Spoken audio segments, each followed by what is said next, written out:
Hello, everybody. Thank you for joining us for the Spiritism Talk series promoted by the United States Spiritist Federation every Saturday morning at 11 a.m. Eastern Time. I'm very happy to host today's talk by Luiz Lima, who will be leading our live with the theme Spiritist Hierarchy. Before we get to Luiz, I have two announcements. There is a weekly podcast-like series, you may have heard of it, but it's a weekly podcast-like series called Psychology and Spirituality, A Bridge to a Better Life based on the works by Joanna de Angelis. There is a new episode every Friday at 7 p.m. Eastern Time. The Psychology and Spirituality weekly talks based on the works of Joanna de Angelis will cover a safe space to confront, compare, correlate, and expand spirituality concepts from a psychological lens, bringing insights, actionable tips, and real-life advice to help you lead a better life. Please subscribe to receive notifications of new episodes at the USSF YouTube channel. On the screen, please note there is a QR code. If you want to help the USSF promote more publications and promote Spiritism to everyone, please scan the QR code for your donation. By the way, if you were not able to see the recent U.S. Spiritist Symposium in Portland, Oregon on September 30th, recordings of all of the presentations in the entire program are also available on the USSF YouTube channel. Now, back to Luiz. Together with everyone who is watching this live, I want to give you a very warm welcome. It is so good to have you here to talk about Spiritist hierarchy. Before he starts to enlighten us in the next hour, please allow me to introduce him more formally. Luiz Lima has begun his journey in Spiritism since 1990. As a serious researcher on the scientific aspect of Spiritism in both languages, Portuguese and English, Mr. Lima is a renowned lecturer in the Spiritist movement and participates in local and national seminars and events all year round. Luiz Lima holds a degree in electronic engineering, and he works in the computer industry, network industry. Hi, Luiz. How are you doing? Good, Peter. Thank you so much for having us today. It's a pleasure to have you here. Good. So, please take this opportunity to send your questions during the presentation using the chat window. Luiz has reserved time to address your comments and questions once he concludes his presentation. Luiz, it is all yours, and I'll be happy to join you later. Thank you. All right. Thank you very much for having us today. It's a pleasure to be here. And we are going to address this topic, Spiritist hierarchy. This is actually a good part of the Spirit's book. It goes from question 100 through 113. And for some reason, I'm talking about experience going through all these years, talking Spiritism in different places for different groups. It's something that we don't really give all the importance that we should, to my knowledge. So I wanted to bring this over here, discuss what it is and how can we use this in our own favor. It's probably the greatest hidden tool in Spiritism, but we don't use it as we should. So what is this? How did it all start? It all starts on the Spirit's book, first edition. Just make sure first edition has 501 questions. As of the second edition, which we have widely used so far, then we have 1,019 questions. So first edition, 501 questions. There's a question that Allan Kardec brings up, which is, are all the spirits equal? And the spirits respond, well, they have different orders. So Allan Kardec takes this answer and goes to the next question, which is 54A. If there are different orders, what is the difference based in? So he asked that, what's the difference, what makes a difference between spirits? And the answer is in the degree of perfection they have reached. So it has to do with degree of perfection. It has to do with being more or less advanced. And then he goes for a next question. Well, you're talking about different orders. Now, is there a number of orders or not really? And the spirits respond, there's not really a number of orders. It's unlimited because you can't think of this as a mathematical classification, from 0 to 1, 1 to 2. It's not something like this. We're going to go through and see how it goes. So they say the number is unlimited. However, to make it easier for you, we're going to start with 3 principal orders, so which we're going to be talking about in a minute. So with this answer, Allan Kardec understands that there's a Spiritist hierarchy. So there are spirits that are more advanced than others. And based on that, he then creates with the spirits what came to be known as the spirit scale. And this is a great tool. So our emphasis today is to discuss the spirit scale and how to use it on our favor. Okay, so what exactly is this Spiritist scale? It's a classification of spirits according to their moral behavior, right? So it has to do with moral standards. What's the criteria that makes it, so you can classify or group spirits based on their moral? So number 1, morality itself. Number 2, the acquired qualities of the spirits. And number 3, the imperfections that still have to be eliminated. These 3 things form the basic criteria that's going to be used for classifying these spirits. And what's the objective? Why are we doing this? Why is Allan Kardec even concerned about this? Because, and I think that's the answer that we don't grasp so much, and we don't study this, to my knowledge, the extent that we should. So the objective is for us to understand the interaction of spirits in different orders. We are here interacting and having relationships with different spirits, incarnated and discarnated, but we are all in different orders.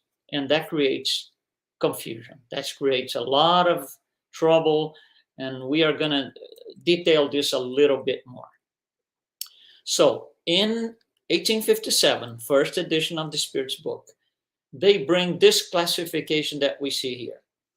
I'm using color shades and colors to make it easier. So they give us an inferior, in shades of red, inferior part of the scale, then a mid-range, then a top range. So the red ones are spirits who are not so much advanced. The green ones are much better, much more advanced. And the first order, blue ones, are perfected spirits. Now, this is in the first edition of the Spirits book. As he goes along, he keeps, asking more questions, which are going to be published on the second edition later. And he starts questioning, this is not enough. We need more blocks, if you will, looking at the visual of the scale. We need a better, more detailed classification. So in the Spiritist Review, less than a year later, he proposes and discusses with the spirit another classification, which is much more detailed, that you see here on your screen. Same principle. The shades of red are spirits at the lower part of the scale, less advanced. Green, shades of green, spirits are more advanced, and pure spirits on the top in blue. And then when he's going to publish the second edition, he makes one addition to this scale. However, think about this. The Spirits book is not a graphic, visual book like what we're doing here. So he's just describing number 1, number 2, number 3, and so on and so. So he introduces something called disturbing spirits. But then he will detail and say, disturbing spirits is not a classification by itself, but these are spirits that are scattered throughout the 4 bottom categories in shades of red.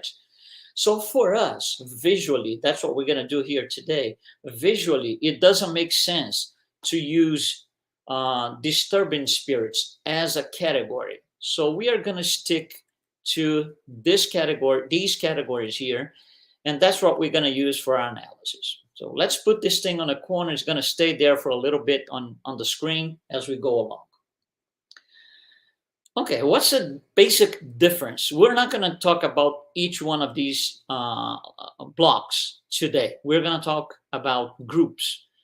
So the group in the bottom, shades of red, Allan Kardec makes this third order spirits, imperfect spirits. What are imperfect spirits? What are the characteristics? First of all, and maybe the most important here, predominance of material life over spiritual life. So third order spirits or imperfect spirits have all their focus, all their emphasis in material life, not moral life, not spiritual life. These spirits have a tremendous propensity to do evil because of their level of ignorance. So it's almost like doing evil. It's in their DNA, if you will, right? And it's kind of the first choice. Let's do evil. Let's do evil. Tremendous propensity to do evil.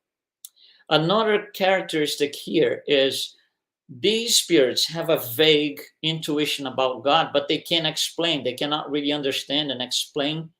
So there's this vague intuition. And another characteristic here that we mentioned previously is these disturbing spirits that are really scattered in the four categories that you see here from bottom to top: impure, frivolous, pseudo-learned, and neutral. You see numbers by each block. These are the numbers of the questions on the Spirit's book that will talk about each of these blocks. So Spirit's book question 102 talks about impure spirits, 103 about frivolous, and so and so and so. So these are third order spirits. What about the green spirits? They are called second order spirits or good spirits. And the main characteristic goes frontally against third order spirits. The predominance here is of spiritual life over material life. So moral life, spiritual life is more important for these spirits than material life. Another interesting thing is there is no propensity to do evil at all, like on the third order spirits. However, the point here is the desire to do good. They want to do good all the time. That's what they want to, that's their motivation to do good.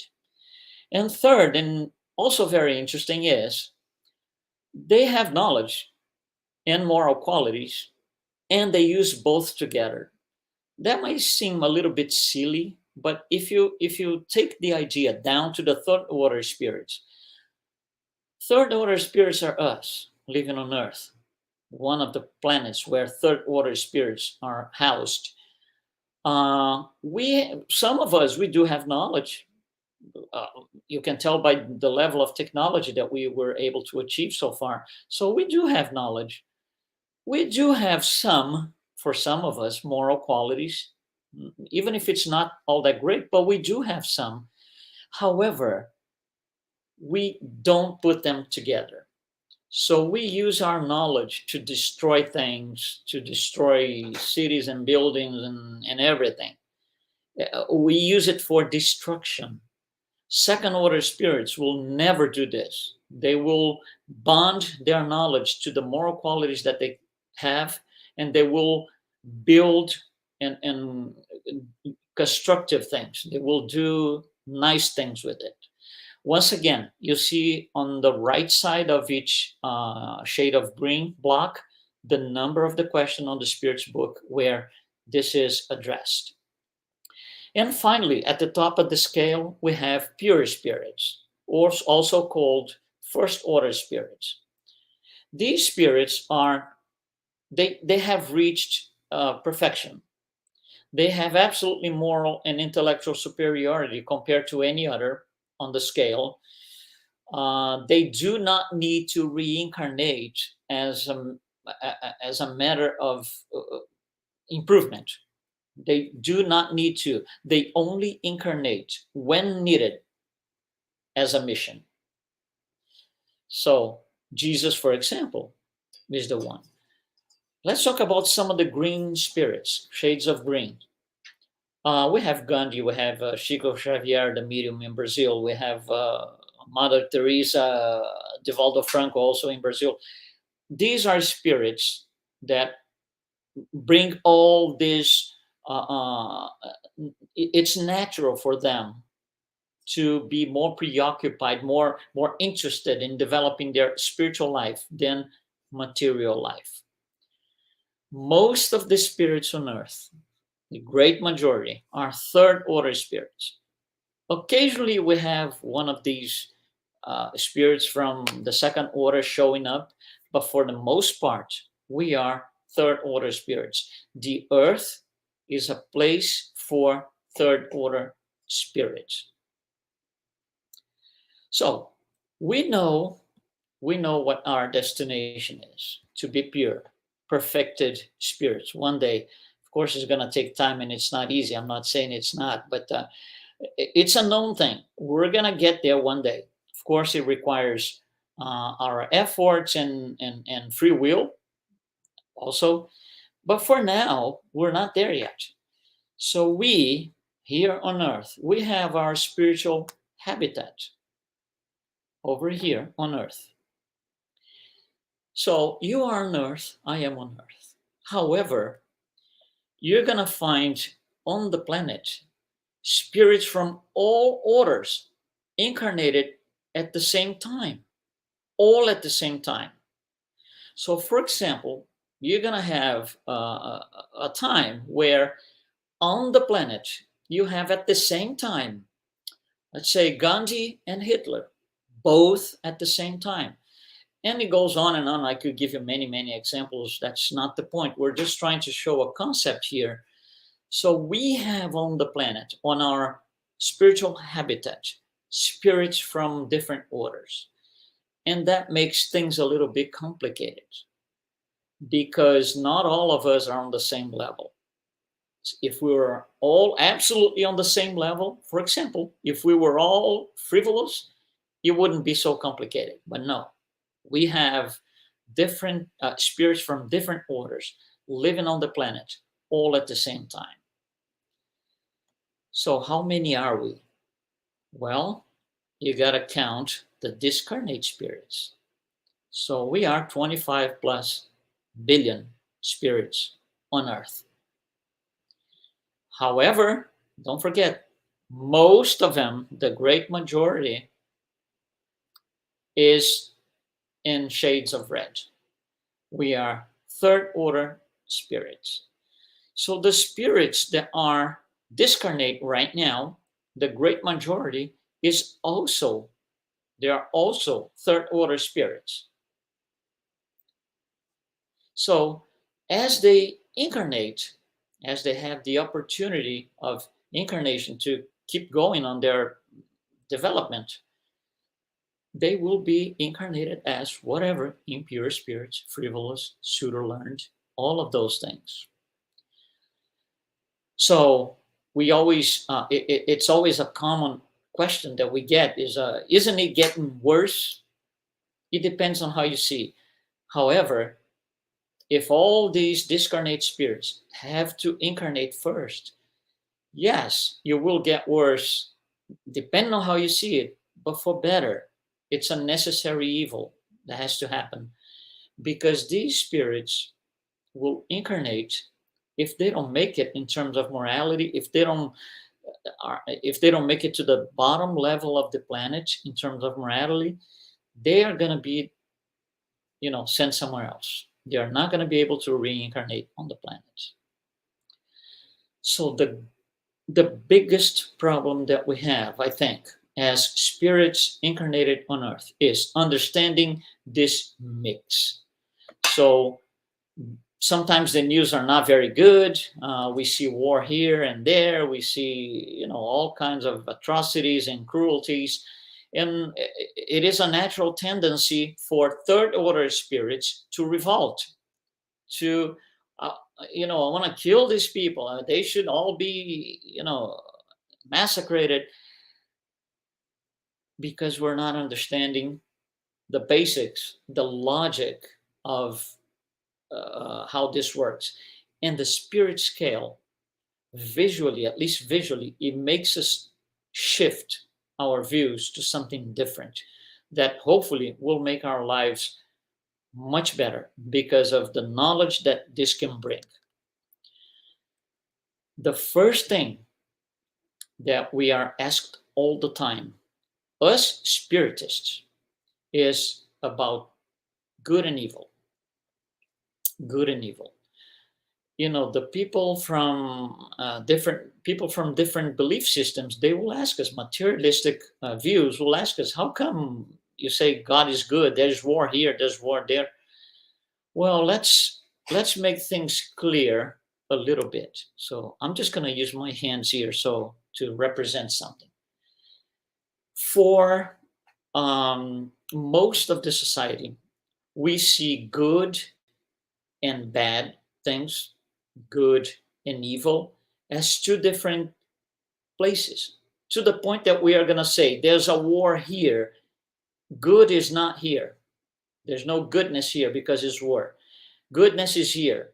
If it's here, it's not here. This is a very materialistic point of view. It's like there's a GPS that takes you to goodness and a GPS that takes you to with different coordinates that takes you to evil. That's not what it is. And if we subscribe to this idea, we're not thinking straight in terms of spiritism. And we will revolt when there's war, when there are, these awful crimes. We will revolt and rebel, just like anybody else in the society.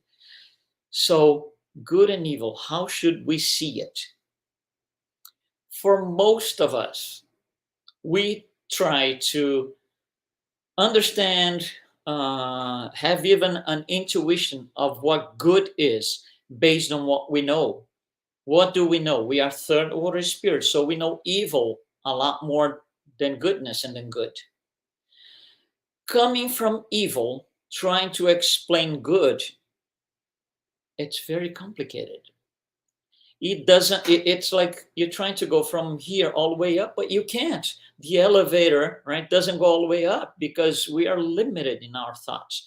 So we are going to do, follow me here, an exercise, which is the other way around. We're going to come from top to bottom. So just think about this. Think about goodness or good over here at the top.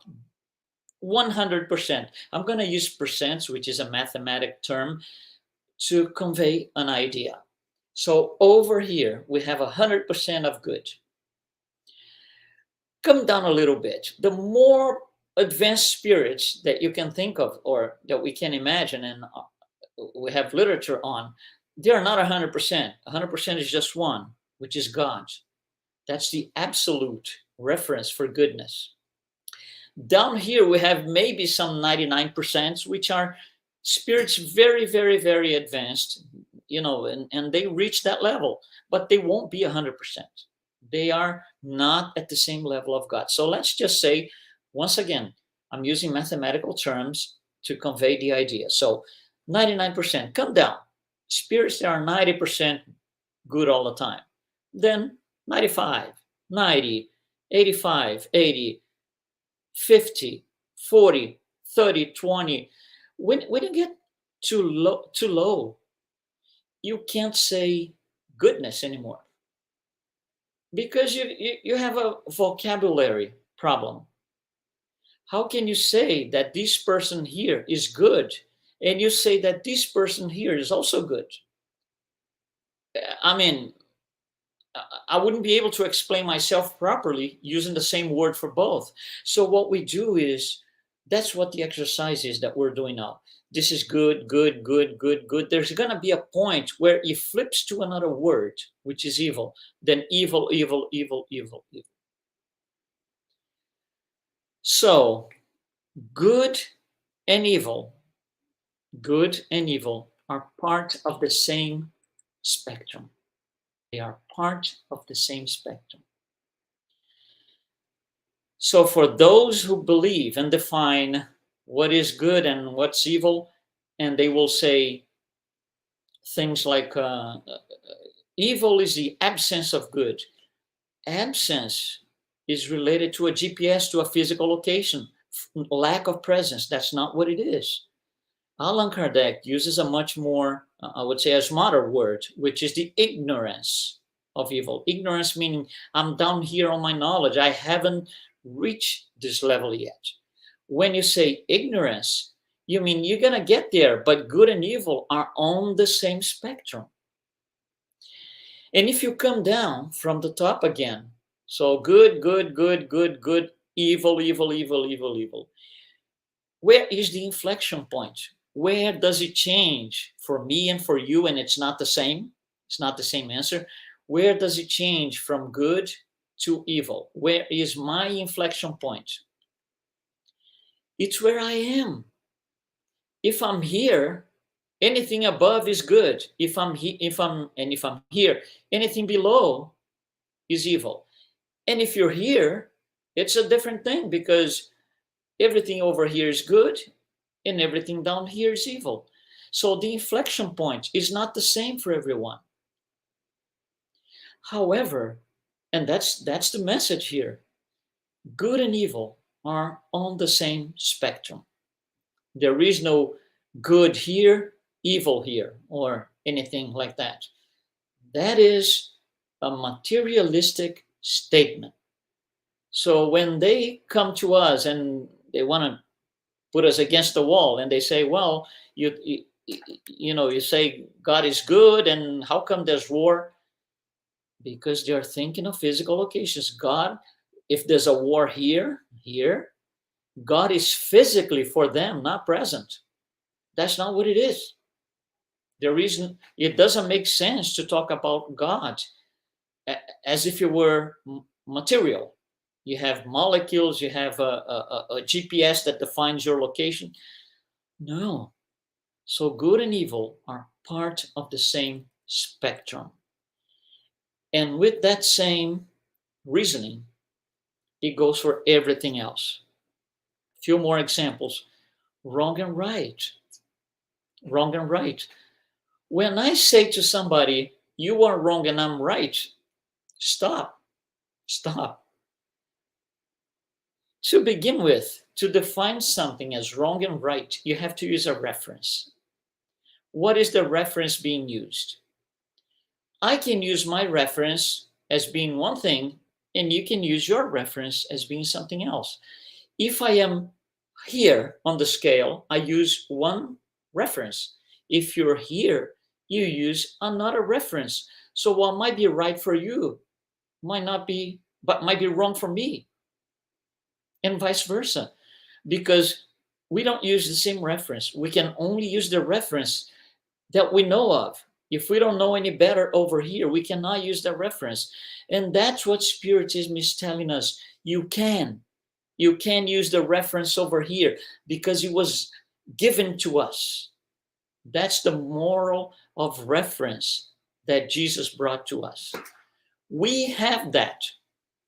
Of course, I can use my own moral reference, but my life is going to be difficult because a lot of people are going to be wrong. Instead of right and wrong, we should think of, I know more, I know less. Not right and wrong, straight as punctual, different things. This is right and this is wrong. That's punctual. That's a materialistic view. It's not that way.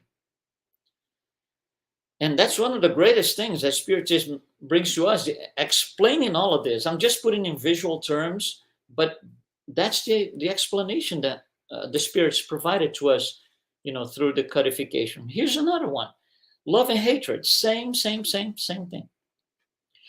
Why so difficult to understand unconditional love? Unconditional love is here, 100%.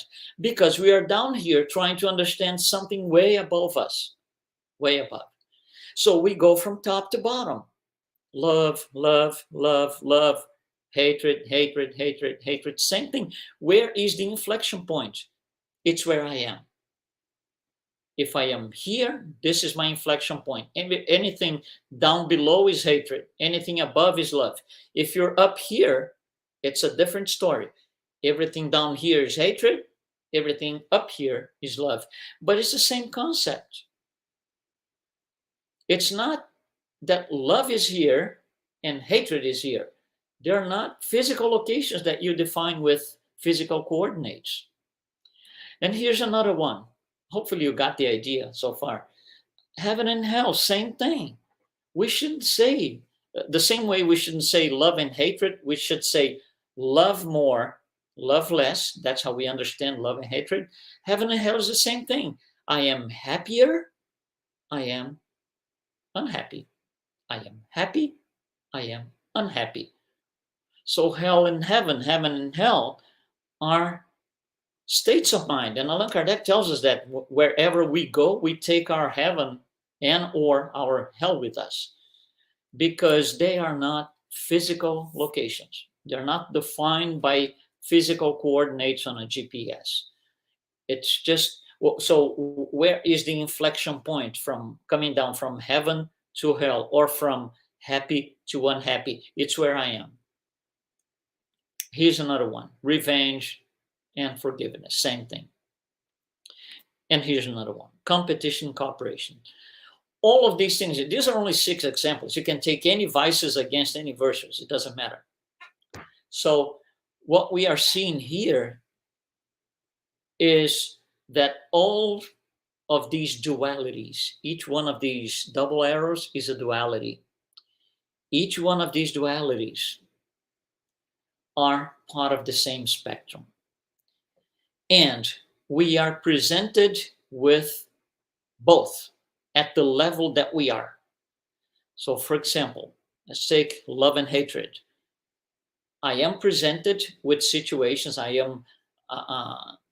have to face all the time, circumstances where I need to make a decision. How do I go from here? Do I respond with hatred to this situation? Do I respond with love? But you see, they're part of the same spectrum. And it's a choice, it's free will. So the idea of seeing all these things as a spectrum, it could change our perspective, because now you see somebody doing some evil things and we say, well, that's part of the spectrum. He's still down there. It's going to take him time to get to my level. I was there one day. So, why? When I was there, I would probably not like to be killed by rebellion or something. So we shouldn't do the same. We should understand the situation and help him if we can. But never think of this as punctual things, independent. Good and evil are not related. Good is in this location, evil is here. Hatred is here, love is here. No, it's all part of the same spectrum. So let me bring you an example here. Let's just say that somebody comes to talk to you and they are on this level on the scale. It doesn't matter really. I picked anywhere on the scale. So right now it shows that this person, or I am, for example, in the lower range of frivolous. So somebody comes to talk to me very aggressively, to my understanding. Not necessarily, but to my understanding, this person came to me, talking to me, and I think he was or she was very aggressive. So, as a classic third order spirit, I'm going to respond with the same thing, with the same level of aggressiveness, if not more. That's very typical of third order spirits. So we respond horizontally. That's an eye for an eye. So you bring aggressiveness, I'll show you aggressiveness. That's an eye for an eye. That's not what the moral of reference brought to us by Jesus states. It states something different. You bring aggressiveness, I'm going to respond with another face of the thing. It's going to be another story. So I'm not going to respond horizontally. I'm going to go up and respond at a higher level. So you bring hatred, I'm going to respond with the equivalent on the same spectrum. You bring hatred, I'm going to respond with love. And so for every vice that they bring to us down here, we respond with the corresponding virtue on the same spectrum. That's what the idea of the other cheek or the other face of things that Jesus taught us applies. However, for us to do this, we have to be able to, quotes please, place ourselves up there. And then we can understand this with a simple phrase that I'm going to put here. We should live up to what we can be instead of living up to what we are. If we live up to what we are going to always be here. If we live up to what we can be, we are going to go here, which is the vertical, the other cheek idea, the other face of things. So we have to raise up on the scale. Every time we exercise this, how am I going to respond? Do I want to play an eye for an eye right now, or do I want to be higher? And we are presented with these things several times in our life, several times a day, situations where we have to respond. So we can stay on this level, but we shouldn't. We should place ourselves here, think first, place ourselves here and say, this is going to be my response. What is the equivalent on the top or higher, let's say, in the spectrum that I can reply to this particular situation? And that's how we exercise our way of thinking as a true Spiritist.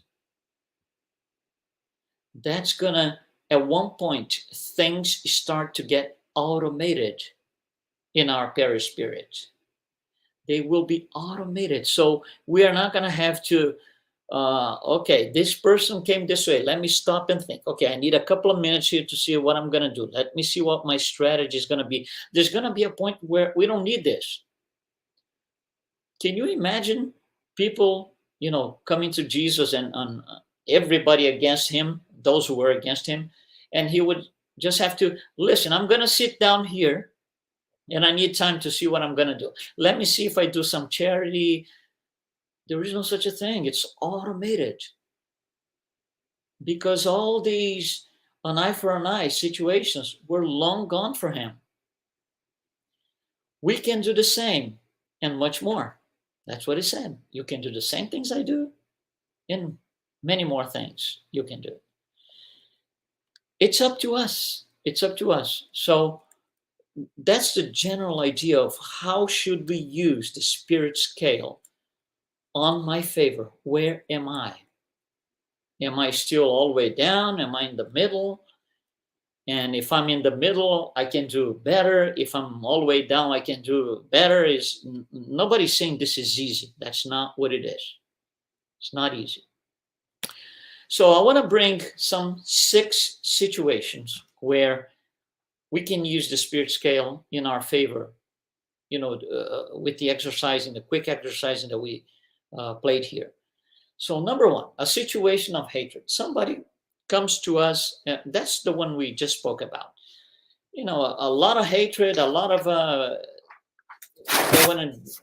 they come aggressively, in any of its forms. Hatred has many forms. It can be a simple fight, a simple aggressiveness, but it can be bullying, it can be terrorism. This is all hatred. So it has several nuances. So in any of them, what do we do here? In the Gospel according to Spiritism, on chapter 10, item 4, Allan Kardec writes a very interesting phrase.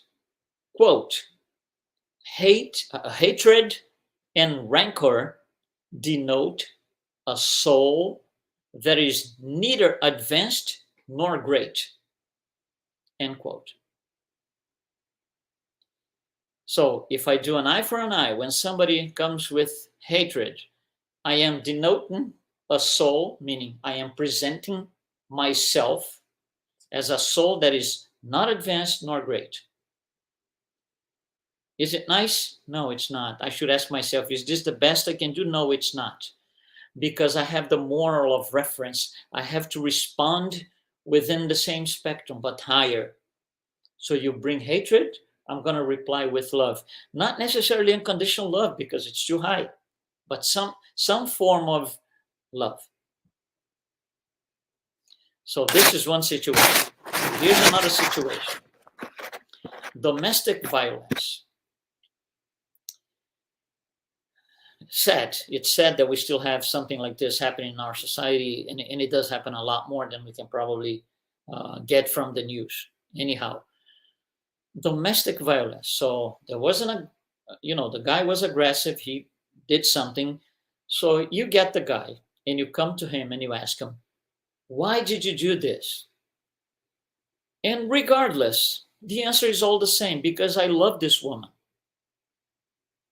Hold on. How come you love this woman? You see, for him, he loves this woman. We cannot interpret this as he loves this woman. This is why we can't use the same word. For him, for his level, his understanding, he's here. For his level, he absolutely loves this woman. Put him on the lie detector, he's not lying. He's here telling the whole truth, nothing else. You see how the mechanism works. So when you are up here and you got the news of some domestic violence somewhere, what you gonna do? You're gonna kill the guy? No, you can't do that. Because we did this several lives ago, many incarnations ago. Maybe some of us are still doing it. So he is within the spectrum of love, but he's still ignorant. He's still in the beginning of it. He's still developing that love that one day will be unconditional. That guy one day is going to be the governor of a planet. He's far from it. Here's another situation. We don't mean to talk about politics the way we know, but when we express our views in a society through elections mostly, think about this. There are two things that we need to think about here. First is, what happens if we elect or select? And we're not talking about presidential elections. It's any election, a small group, a city, a state. It doesn't matter. It could be a small group of 10 people.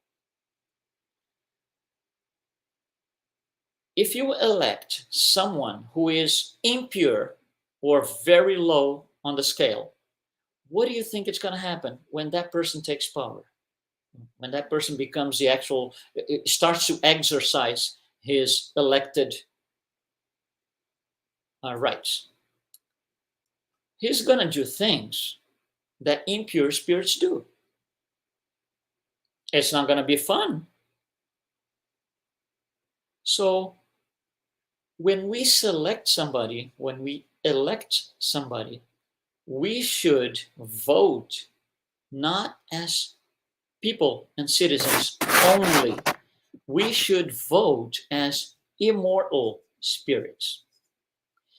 If I vote as a person, I might be restricting my interest to the rest of my life, which could be 10 years, 20, 50, we don't know. So, this guy is going to bring this, is going to be very beneficial for me for the next 10 years. Oh yeah, for 10 years, I think I'm still here. So yeah, regardless of the moral standards, we should vote as immortal spirits, in which you pick those who you're going to select and or elect based on moral standards. How close are they to the moral of reference? Because if you elect somebody, let's just say, who is wise, closer to the top of the scale, we're going to have a very organized, very nice society or group. So this is something that we need to think about. Vote as immortal spirits, which is something that Spiritism teaches us. We are immortal spirits. We're going to be back in 3, 4, 5, 6 generations ourselves. Here's another one, suffering. It is natural for third order spirits to suffer all the time, or most of the time. Spirits in the shades of red suffer all the time, and for different situations. And they suffer more as further down they are on the scale. Impure spirits suffer all the time. Good spirits, the green guys and pure guys, they don't suffer. They don't suffer. They live with the circumstances, the situations, but they don't suffer. And then in the book, What is Spiritism? Allan Kardec puts a very interesting phrase. This is on item 132 of What is Spiritism? This is what it says, quote, through the contact of their vices, there is the spirits, through the contact of their vices, they make themselves mutually unhappy and punish one another. So why do we suffer? Because we are punching somebody with our vices. They punch back. We suffer. It's action and reaction. So third order spirits have a very hard time understanding this, that the practice of these vices and all of these things creates a snowball that comes back to us. It's a boomerang effect. We should never do this. We should never respond at the same level, an eye for an eye. We should respond upper on the same spectrum. Here's another situation, the loss of loved ones, which I believe most of us on earth have a hard time coping with, dealing with. It's not easy. But think about this. If you would have to go higher on the scale for a new view on this thing. Let's try to, for a minute, to go higher on the scale. The person who died, our loss, our loved one who passed away, discarnate, they did this because they terminated, they finished one of the stages that they had to go through. So we'll have to do the same thing one day ourselves. They will be advancing somehow at their pace, but they will be advancing to a higher level. If we don't want them to ever die, if we don't want them here with us when they are 300 years old, 400 years old, we are preventing them from going to their next level. Think about this. Letting go is the easy part. Holding on is the hard part. Third order spirits try to hold on all the time because of lack of understanding. And if we hold on all the time, we keep kind of pulling this loved one back to us here. They want to go, they need to go, they need to detach, to go ahead, to go fly above all of this. If we don't let them, we are, in a way, indirectly, we are making them suffer. Every time we make somebody suffer, we will have to offset at one point somehow. So we should see the loss of loved ones as a good thing, in the way that they will be able to jump on to hopefully a next level. So let's just celebrate their lives, the opportunity they had, and just pray for them.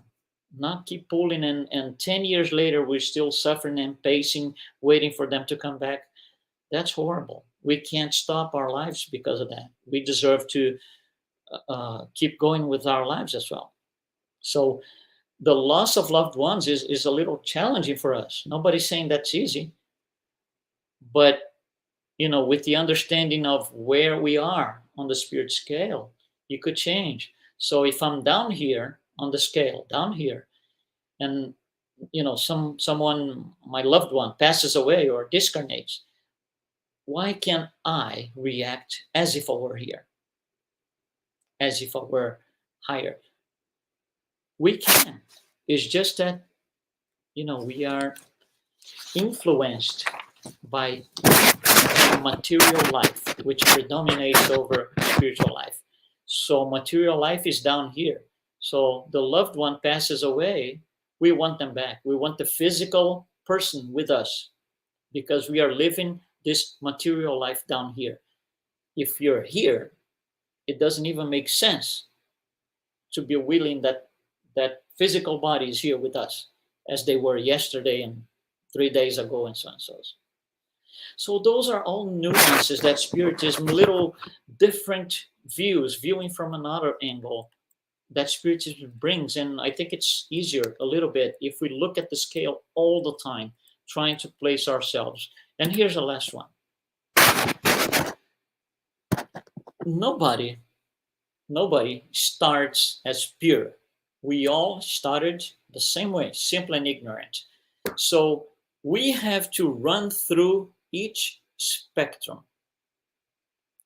All of us. There is no chance that I'm here today, let's say frivolous, I go to sleep tonight, tomorrow morning, I am wise. There is no such a thing. It's a spectrum that we have to go through, all of us. So, in thinking about this, which is one of the Spiritist pillars, the spiritual evolution,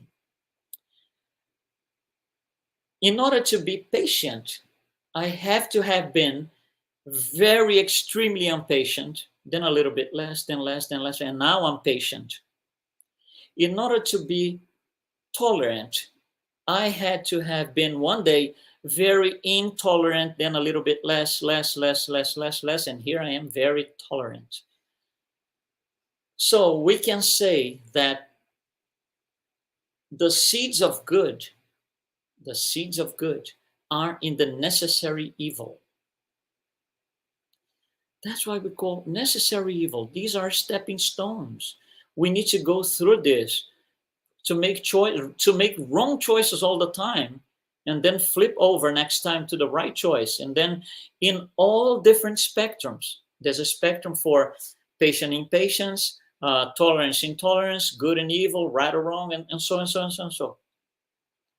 So that's how we get better, by making choices. If we get it wrong, next time we're going to make it better. So the seeds of perfection are all the way down in the necessary evil. That's why they are called necessary evil, not evil because I want to do evil. Not really that. So Spiritism brings a new view on classic concepts. We spoke about heaven and hell, we spoke about good and evil, these things that if you go back to the classic concept of these things, you will be tied to a GPS, to physical locations, to physical events, to punctual events that are mutually exclusive, right? For example, if you're in heaven, you cannot be in hell and vice versa, because you're looking at this punctual. No, they're part of the same spectrum. So thank you very much. This is what I want to bring for our discussion. We will be here for comments, questions, suggestions, if any. Thank you very much. Peter, take from here. Thank you, Luiz, for sharing your reflections with us. Okay, we are now open for comments and questions from the audience. First one is from the United States Spiritist Federation. Luiz, what is the relationship between the development of our intelligence and our morality?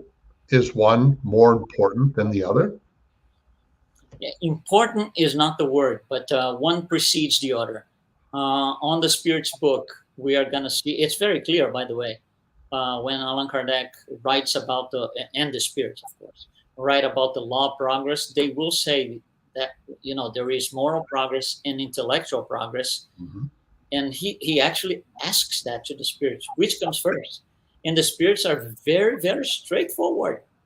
No room for, questions. They will say intellectual progress comes first, because then you have a better discernment on how to make your moral choices. So if I have a better ability, which is the intellectual ability, if I have a better ability to look at the situation, this is right, this is wrong, this is A, this is B, I'm going to make a better discernment. I'm going to have the opportunity to make a better discernment and make my choices better. So intellectual comes first, not that it's more important. Right.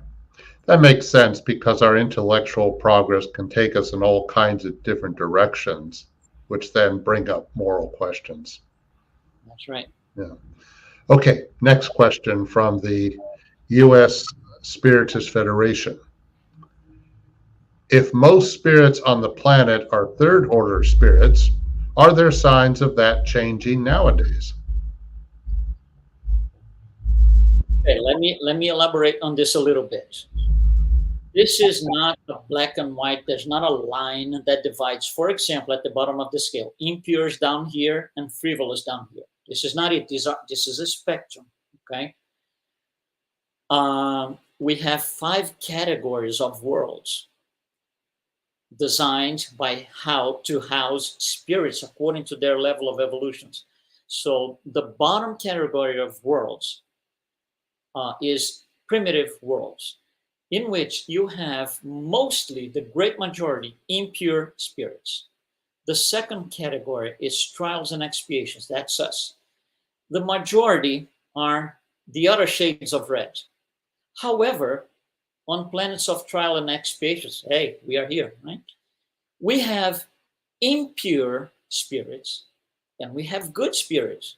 So there's some overlapping in there. So how come? What is the purpose of having impure spirits living among spirits that are on trial and expiations?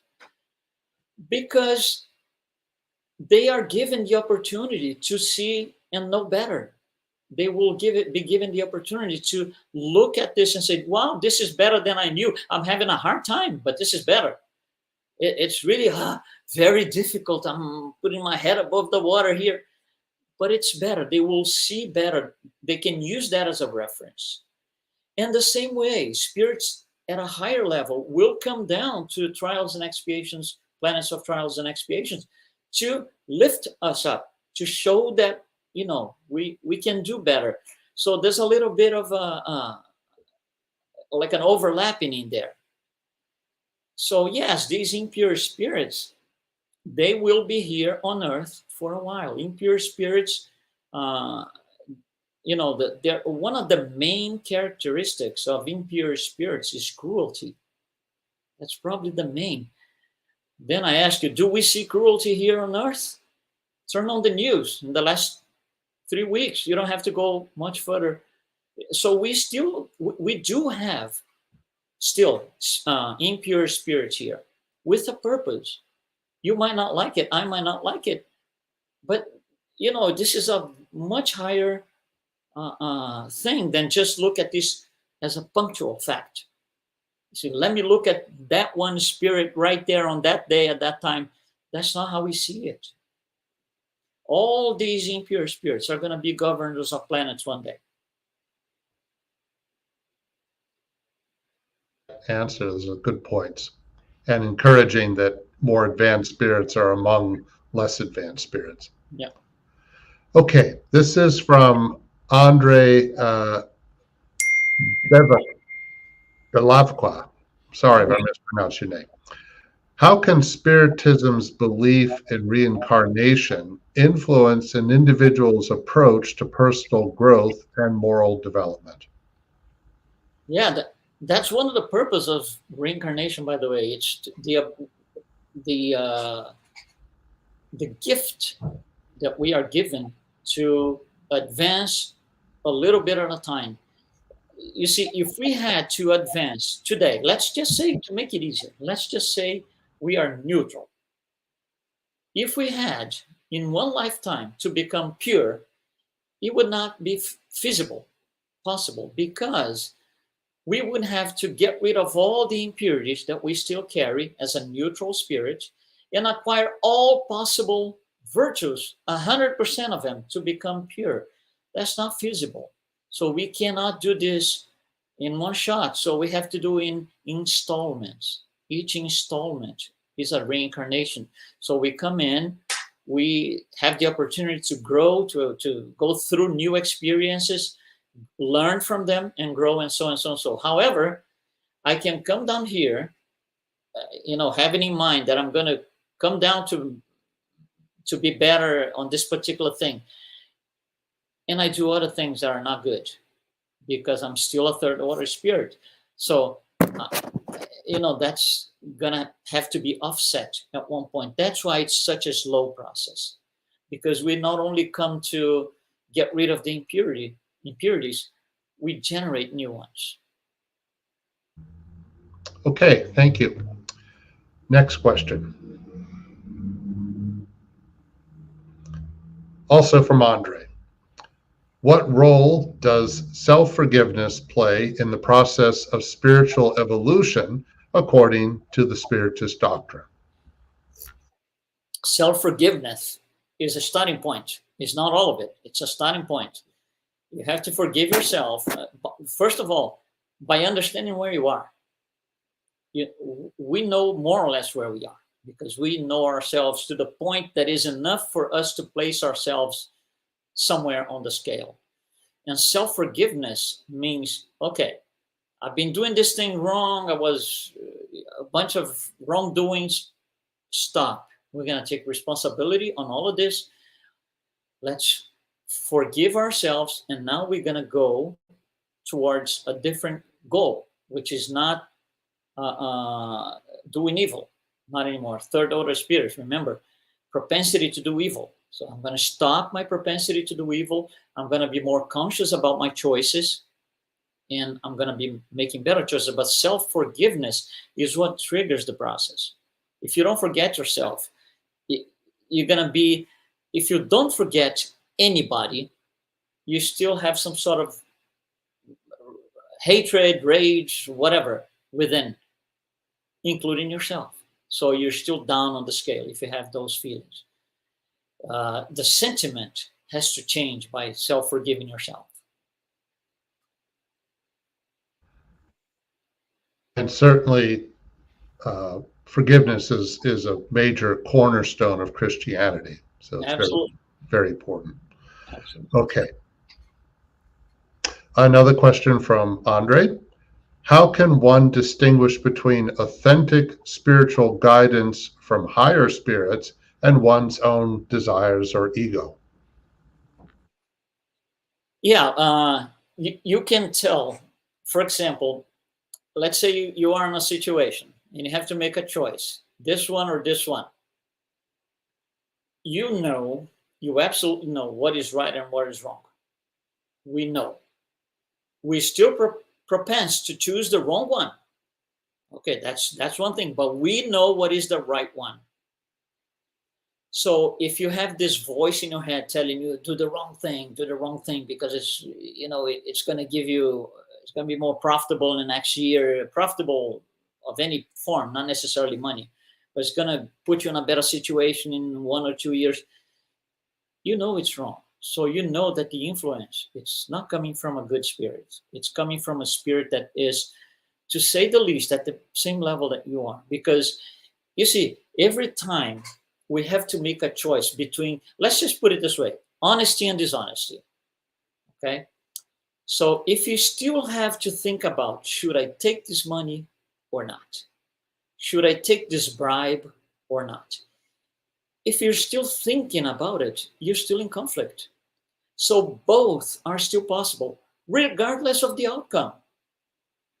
Let's say that the outcome is at the end you decide not to take the bribe, for example. So, oh yeah, I did the right thing because I didn't take the bribe. However, you were sweating, cold and warm and all kinds because you were in an internal conflict, because both of them were still possible.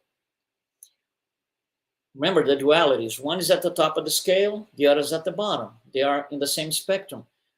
When you go over this, so honesty, dishonesty, when you transcend that duality, dishonesty is no longer possible. So you look at the situation from a different point of view. Let's say, for example, a simple example. Let's say that somebody puts a stack of $100 bills. Let's say 1,000 $100 bills. That's a lot of money. And you're alone. They leave you alone. No cameras, no surveillance cameras, no nothing. You can do anything you want. If you look at that and you're still sweating and say, oh my God, I could take this. If I take this money, I can buy this, I can do this. Oh my God, but I shouldn't be doing this. Wow, I shouldn't. You see, there's a tremendous conflict because you had not yet transcended the duality, honesty, dishonesty. If you had transcended that duality, you would look at the pile of bills and you would say, put your two hands on your head and say, oh my God, somebody forgot this money over here. We need to find the owner. The person might be completely desperate.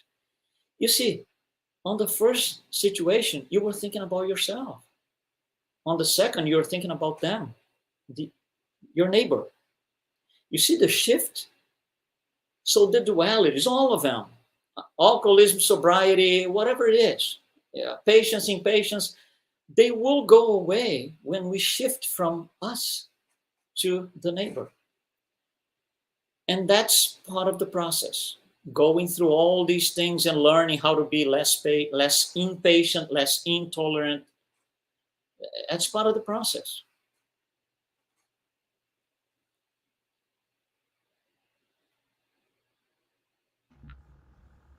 Pardon me. Thank you. These are great questions. Okay, let's see what we have next. This is from the United States Spiritist Federation. Will those who seek more disharmony and destruction be allowed to prevail? It's an interesting question. Define prevail, because if you see prevail as punctual, disharmony and destruction prevails today. Mm-hmm. If you look at the big scale, it doesn't. Mm-hmm. So if you look at third order spirits, yes, it prevails. Now, when you look at from the top, second order spirits and higher, it doesn't prevail. It has moments of challenging, but it never prevails. Mm-hmm. You see, it depends on where you are when you respond to, when you think about these things. Mm-hmm. That's encouraging. Okay. This question's from the U.S. Spiritist Federation. We seem to have a natural instinct to pursue the good. Why is that? Is it just about survival of our species? Or do we possess a deeper need that we cannot avoid? You see, we know what's right and what's wrong. So pursuing the good, it's something natural because we know the law. We do know the moral of reference. We might rebel against it and do the wrong things, but we know what it is. So it is a natural instinct to be better, to do things better, to use that moral of reference in my own favor, meaning I'm going to do the right thing. So yes, we do have this pursuit to do good. However, going back, for the guy down here, what is to do good? And for the guy here, what is to do good? Let's come back here. If you ask a terrorist the question, do you think what you're doing is right? Not only he's not going to answer the question, but he's going to go like, oh, what do you mean by that? You see, because at this level, the question doesn't make sense. Of course he's doing the good thing. That has to be understood. That's why the spirit scale is probably the best hidden tool in Spiritism. They are responding here.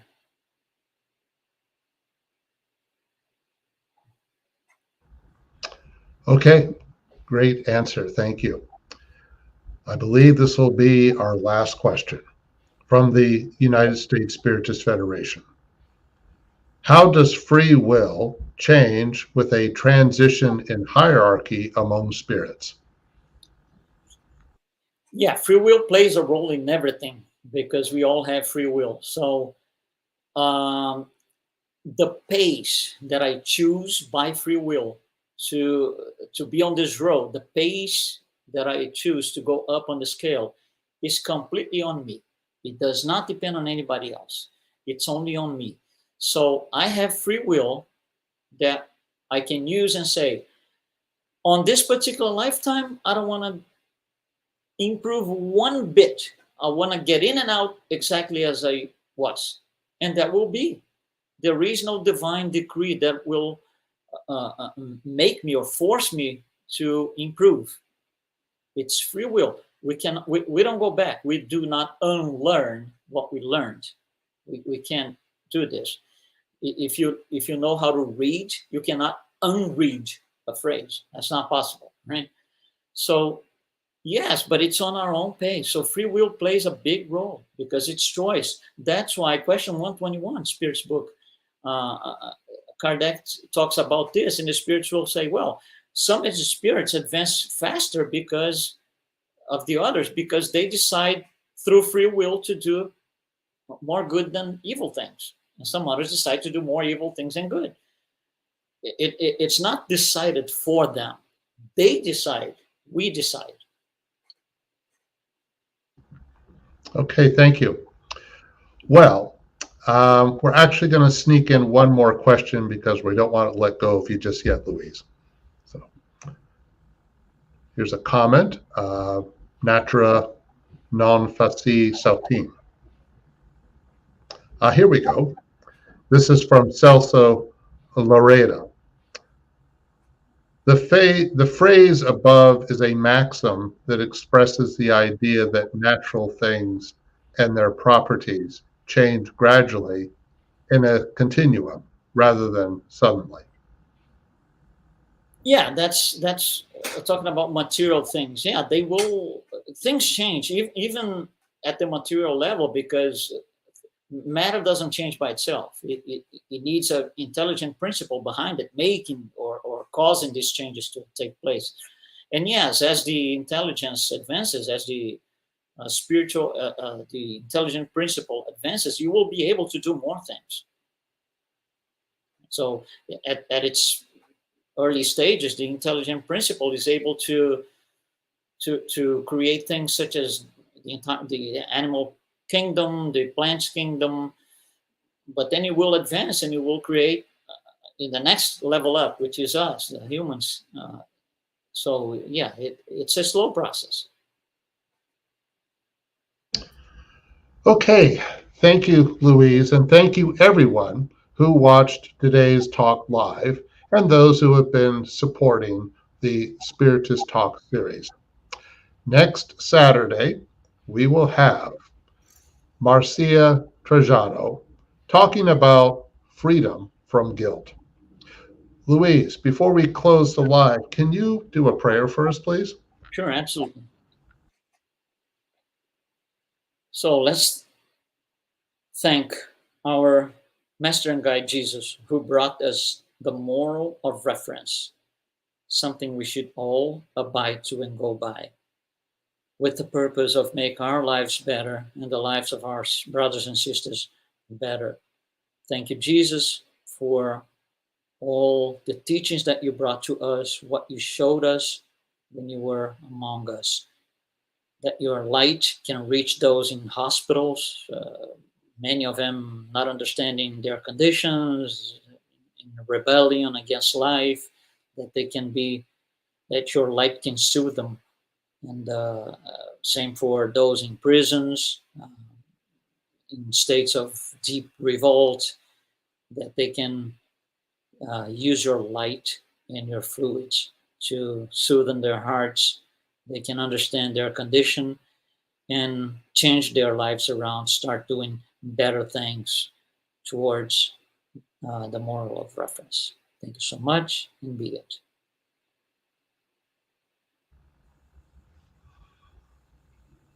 Thank you, everyone.